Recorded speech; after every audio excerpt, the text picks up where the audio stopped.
हरियाणा की राजनीति में नया मोड़, और इस बार मैदान है पलवल और मेवात की धरती का। एक तरफ हैं दुष्यंत चौटाला, जो खुद को युवा राजनीति का चेहरा बताते हैं, और दूसरी तरफ अभय चौटाला, जो देवीलाल की विरासत और किसान कार्ड के भरोसे उतर रहे हैं। सवाल ये है, दक्षिण हरियाणा का दिल यानी पलवल किस चौटाला के साथ जाएगा? नो, पलवल की पॉलिटिकल पोजीशनिंग। दोस्तों, अगर आप हरियाणा की राजनीति फॉलो करते हैं तो आप जानते हैं कि अब मुकाबला सिर्फ रोहतक, हिसार जैसे पारंपरिक इलाकों तक सीमित नहीं रह गया है। इस बार दक्षिण हरियाणा, खासकर पलवल, होडल और मेवात बेल्ट में नई सियासी गर्मी महसूस हो रही है।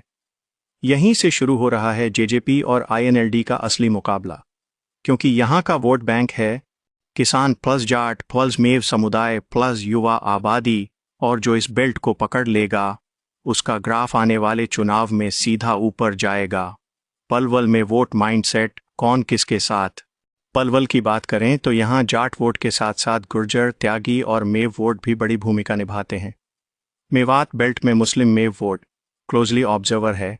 जाट और किसान वोट अभी भी चौटाला नाम सुनते ही इमोशनल हो जाता है, लेकिन युवाओं का एक अलग मूड बन रहा है। हमें रोजगार की बात चाहिए, सरपंच लेवल वाली राजनीति नहीं, और यहीं से जेजेपी को एंट्री का रास्ता मिल रहा है। दुष्यंत चौटाला ने सीधा जमीनी कनेक्शन बनाने के लिए युवा पंचायतें, किसान चैट मीटिंग और लोकल चौपालें शुरू करवाई हैं। ये पंचायतें सिर्फ फोटो के लिए नहीं हैं। हर पंचायत में रोजगार, पेपर लीक, एग्जाम सिस्टम और सरकारी जॉब का मुद्दा उठाया जा रहा है। दुष्यंत का फोकस साफ है, युवा नाराज हैं, और अगर हम उनकी बात सुनेंगे तो वोट हमारे पास आएगा। जेजेपी ने पलवल के गांवों में युवा प्रमुख और किसान प्रमुख नाम से लोकल चेहरा तैयार किया है। इनका काम है गांव स्तर पर छोटी छोटी बैठकें करवाना, व्हाट्सएप ग्रुप के जरिए टेस्ट पेपर, एग्जाम अपडेट, नौकरी अलर्ट भेजना। भाई, जेजेपी ही एकमात्र पार्टी है जो नौकरी के मुद्दे पर बोल रही है। ये नैरेटिव जमाना, यानी जेजेपी सीधा युवाओं का डिजिटल माइंड गेम खेल रही है। अब आते हैं आईएनएलडी की तरफ। किसान कार्ड एक्टिवेट मोड। अब बात करते हैं अभय चौटाला और आईएनएलडी कैंप की। आईएनएलडी अभी भी खुद को देवीलाल की असली विरासत बताकर जमीन पर उतर रही है। पलवल मेवात बेल्ट में आईएनएलडी की रणनीति सीधी है, जाट और किसान इमोशन को छेड़ो। ये बताओ कि बीजेपी और जेजेपी ने किसानों के लिए क्या किया? अभय सीधे सीधे पंचायतों में बोल रहे हैं, जो खेत में पसीना बहाता है उसका हक अभी भी अधूरा है। ये लाइनें गांव में सीधा दिल पर लगती हैं।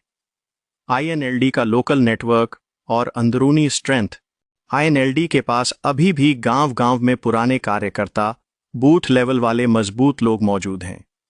ये गांव की चौपाल में बैठे बुजुर्गों को टारगेट करते हैं, जो कहते हैं हमारे टाइम में देवीलाल था, आज कोई नहीं बोलता किसानों के लिए। यानी वरिष्ठ वोट आईएनएलडी की तरफ झुक रहा है, युवा वोट जेजेपी और बीजेपी के बीच फ्लोट में है, और यही मुकाबले को रोमांचक बना रहा है। बीजेपी इस लड़ाई में कहां है? आप सोच रहे होंगे, बीजेपी का जिक्र क्यों नहीं? दोस्तों, बीजेपी अभी इस इलाके में साइलेंट मोड में है, क्योंकि वो जानती है यहां सीधी टक्कर दो चौटालाओं के बीच बनने वाली है।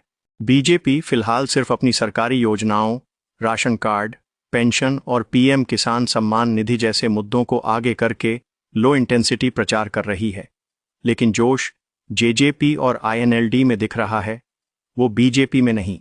ग्राउंड पर जनता क्या बोल रही है? Local public tone. जब हमने पलवल में कुछ युवाओं से पूछा किसको वोट दोगे, तो जवाब आया जो नौकरी दिलाएगा उसी को देंगे। और जब बुजुर्गों से पूछा किस पर भरोसा है, तो बोले देवीलाल ने किसानों के लिए जो किया कोई नहीं किया। आईएनएलडी ही किसान की आवाज है। इसका मतलब है परिवार और पंचायत लेवल पर वोट कटने वाला है। बाप कहेगा आईएनएलडी, बेटा बोलेगा जेजेपी, और यहीं चुनाव दिलचस्प हो जाएगा। तो कुल मिलाकर तस्वीर साफ है, जेजेपी, युवा पंचायत प्लस रोजगार नैरेटिव आईएनएलडी, किसान जाट कार्ड प्लस विरासत की राजनीति बीजेपी, सरकारी योजनाओं पर भरोसा। अब असली सवाल आपसे, आपके हिसाब से पलवल में कौन बाजी मारेगा, जेजेपी या आईएनएलडी? कमेंट में जरूर लिखो। आपकी राय ही इस चैनल पर अगले एनालिसिस का आधार होगी। वीडियो अच्छा लगा हो तो लाइक करो, शेयर करो और हरियाणा की असली ग्राउंड पॉलिटिक्स जानने के लिए चैनल को सब्सक्राइब करना मत भूलो।